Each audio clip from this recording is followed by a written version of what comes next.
can't think much if you have got a gun pointed at your head and your nose is broken. But David Packouz can't help but wonder, how did a guy who used to give massages in Miami Beach ended up in Albania, making million-dollar arms deals and is about to lose his life? To figure that out, you have to go back to where it all started. War is a huge business around the world. It costs $17,500 just to equip one soldier. Imagine how much is spent to equip 2 million soldiers in Iraq and Afghanistan. And who pays for it? U.S. taxpayers. David believes that war plays a huge role in the global economy. But before getting caught up in the weapons-selling mess in Albania, he was a carefree guy living in Miami Beach, giving massages to wealthy clients. He wants to quit his massage job, so he invests his savings on high-quality bedsheets. But when his proposal gets rejected, he feels sad and broke. Then David goes to attend the funeral of his friend Pete, where he meets his childhood friend Ephraim Diveroli. David admires Ephraim for his no-nonsense attitude toward life. They set up a meeting, and when David reaches Ephraim's office, he finds Ephraim busy on a call. After hanging up, Ephraim tells David that he's in the business of selling weapons to the U.S. Army. Ephraim tells David that he's selling military weapons to the Pentagon, including 400 gas masks for special forces in Iraq. He further reveals that in just 2 months, he's made $200,000. David can't believe it. Ephraim is making more in 2 months than he could make in an entire year. Then David receives surprising news that his wife is pregnant. Upon hearing this news, David gets very nervous. He's very stressed about being unemployed. Seeing how worried David is, Ephraim offers him a lifeline. He suggests they work together. David gets overjoyed because he feels that this job would solve all his financial problems. Over the next few weeks, Ephraim teaches David everything about the world of weapons. David is constantly checking the Pentagon's weapons contract page for opportunities. He also makes several calls to suppliers all over the world. People who do this kind of job are called war dogs, and they make tons of money without ever having to step foot on a battlefield.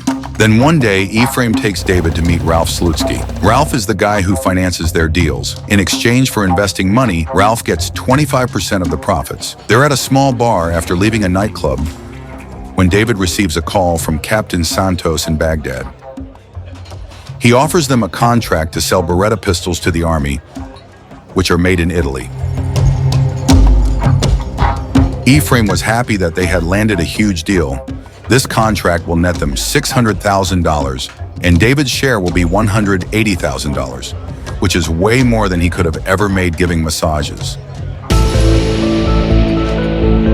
But during the negotiation, David missed a crucial detail. Italy has a ban on exporting weapons to Iraq. Ephraim is quite clever in these matters, so he suggests they'll ship the guns to Jordan, and from there, they will transport them to Baghdad. Later one night, David is hanging out with friends when they warn him that Ephraim once stole from his own family. They told David to keep an eye on him, and then suddenly Ephraim shows up. He informs David that they need to head to Jordan because their guns have been confiscated. When they arrive, they find out the weapons are stuck in a warehouse due to an expired permit. Ephraim then finds a guy to deal with, but he doesn't speak English, so they end up using an 11-year-old kid as a translator. They hand over $1,400 to the guy, and he finally releases the guns to them. But now Ephraim and David have to personally transport the guns in a truck all the way to Baghdad. The truck is driven by a guy named Marlboro, and they begin their journey on one of the most dangerous roads in the world. As they make their way to Iraq, they stop for gas and suddenly get attacked by armed men. Gunmen start shooting at them while chasing them in trucks and vans. They're just about to get caught when the U.S. Army helicopter arrives and starts shooting at the gunmen chasing them. This lets them reach their destination safely. Captain Santos meets them in person and praises them for making it through the border, which is known as the Triangle of Death. This bold delivery of weapons in such a high-risk area makes them famous, and soon they start landing big contracts. The two friends treat themselves by purchasing cars and luxury apartments in the same building. As a way of saying goodbye to their old lives, Ephraim and David gather up David's unsold boxes of bed sheets and burn them. Ralph also increases his share of the profits, and the team celebrates as their profits increase. Their company, AEY, is booming. They hire more employees and chase new opportunities with the Pentagon. Meanwhile, David's wife has given birth to their baby girl. One night, David wakes up to hold his crying daughter. While doing so, he opens his laptop to check the Pentagon's weapons page for any new contract. Suddenly, he sees a massive deal. It is a multi-million-dollar contract. The government is looking for millions of rounds of ammunition to be sent to Afghanistan. David gets excited and immediately calls Ephraim, who lives in the same building. They both can't believe their eyes. 100 million rounds of ammo for AK-47s. At first, Ephraim thinks it must be a mistake, but soon he realizes that the order was real. To figure out how to get that much ammunition, David and Ephraim head to Las Vegas, where there's a big international weapons convention. Their company isn't well known, but they're determined to land this huge contract. At the convention, David and Ephraim talk to a lot of people. The real issue they were facing was logistics. They were worried because transferring this much ammo to Afghanistan was difficult. Later, David takes a break to play blackjack and have a few drinks. That's when he bumps into Henry Gerard. Henry was a legend in the world of arms. David rushes to tell Ephraim, and that same night they set up a meeting with Henry. Henry tells them that he can get them the entire order. Ephraim doesn't believe him at first. But Henry explains that in Albania, there's a warehouse full of Soviet-era ammo, and since Albania is planning to join NATO, they have to get rid of it. So they are willing to sell it for just 10 cents a round. Ephraim asks Henry why he doesn't do the deal himself. Henry tells him that he's under investigation for terrorism and cannot do the business directly. David has his doubts.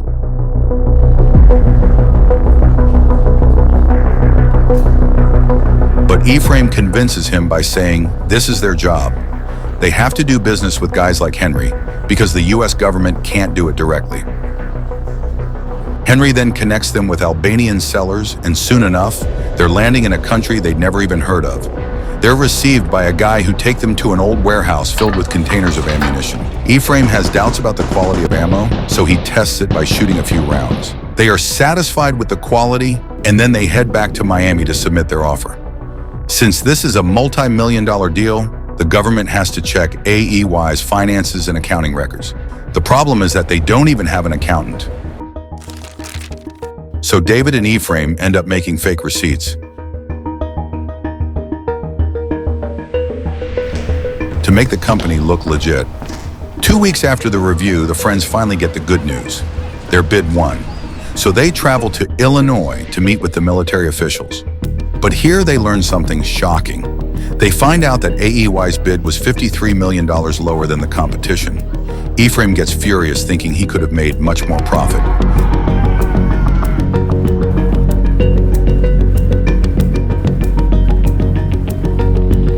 Back home, David tries to explain to his wife about his trip to Albania, but she's upset. She tells him she found photos from his trip to Afghanistan and the hidden packages of cash in the apartment. David realizes that his lies have been caught. Her wife, along with the baby, leaves to move to her mother's house. Back at the office, Ephraim gives David a gold grenade as a token of friendship for handling the Albania trip. David sees this as an opportunity and hands a contract to Ephraim for officially legalizing their partnership. Ephraim is a bit hesitant, but then signs it. David then heads back to Albania. Bashkim picks him up and takes him to the warehouse. Bashkim was the same driver who showed them the ammo the first time.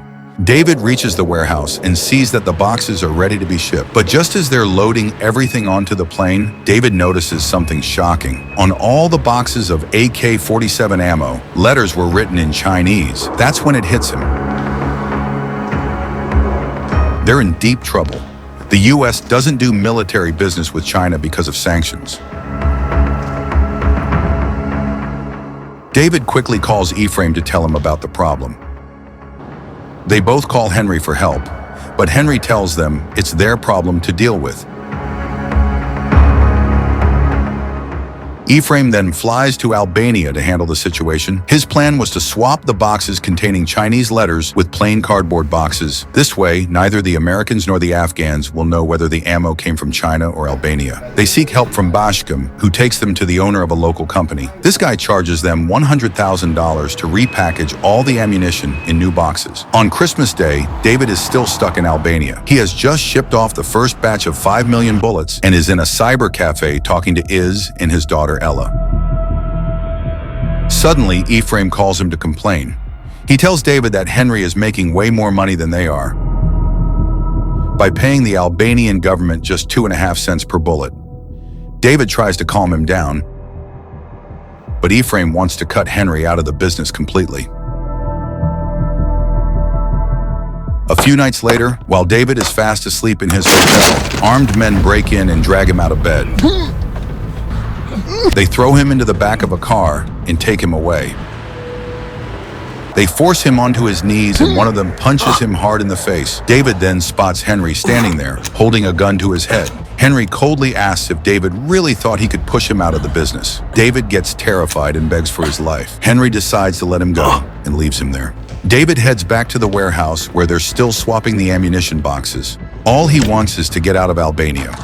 But before he can leave, the guy in charge of the box swapping tells him he still hasn't been paid and needs money to pay his workers. David promises him payment as soon as he gets back to Miami and jumps into a cab. Just then, one of the workers shows up with Bashkim's wife. She's looking for her husband, who has gone missing. David says he doesn't know where he is and leaves. When David arrives back in Miami, he heads straight to Iz's house. He tells her the whole truth about everything he's done. He apologizes sincerely and promises her that he'll go back to being a massage therapist. David then heads to the company and storms into Ephraim's office. He hands him a piece of paper with the amount of money he's owed. Ephraim coldly tells him that he's not getting anything. David rushes back to his office to find the contract, but can't find it anywhere. Then as he looks through the glass window, he sees Ephraim laughing at him from his office. That's when it hits him. There was no contract. David gets angry and throws the golden grenade Ephraim had once given him as a gift towards the glass wall. The glass wall between their offices is shattered. David then walks out empty-handed. 3 months later, David is back working as a massage therapist when Ralph approaches him. Ralph tries to get the two friends to patch things up and work out a deal. David agrees, and they meet at a coffee shop. Ephraim offers him only $200,000, which will be paid over 4 years. David sees this as an insult. He tells Ephraim he has everything saved, and he's ready to take him down.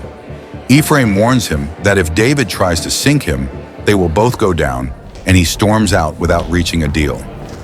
After that meeting, David is at home with Iz when he gets a phone call. It's a reporter from the New York Times asking about the FBI investigation into their sale of Chinese ammo to the US military. David quickly hangs up and tells Iz what happened. Later, David is waiting for the elevator with Iz when they run into Ephraim. Ephraim tells David he's also received a call from the New York Times. He tries to act friendly, but David's not having it. He punches Ephraim in the face. Then just as the elevator opens, they find themselves surrounded by FBI agents. They arrest both of them for conspiracy and fraud. It turns out that Ephraim never paid the Albanian guy who repackaged the ammo. This made him angry, and that man contacted the State Department and reported the sale of Chinese ammunition to the Afghan army. Ephraim is sentenced to 4 years in prison, while David, who pleaded guilty, gets 7 months of house arrest. The FBI had been investigating them for months and even cut a deal with Ralph. They even recorded their coffee shop conversation to catch them. Months later, David is back to doing home massages. One day he heads to a building in Miami for a massage appointment, but is shocked when Henry Gerard opens the door. Henry quickly tells David not to be afraid. He reassures David that if he wanted him dead, it would have happened already. He invites him in and thanks him for keeping his name out of the FBI interrogations. As a token of gratitude, Henry hands David a briefcase filled with money. This was his share of the profits from the Afghan deal. David is shocked that even after everything that happened, he is still not left empty-handed.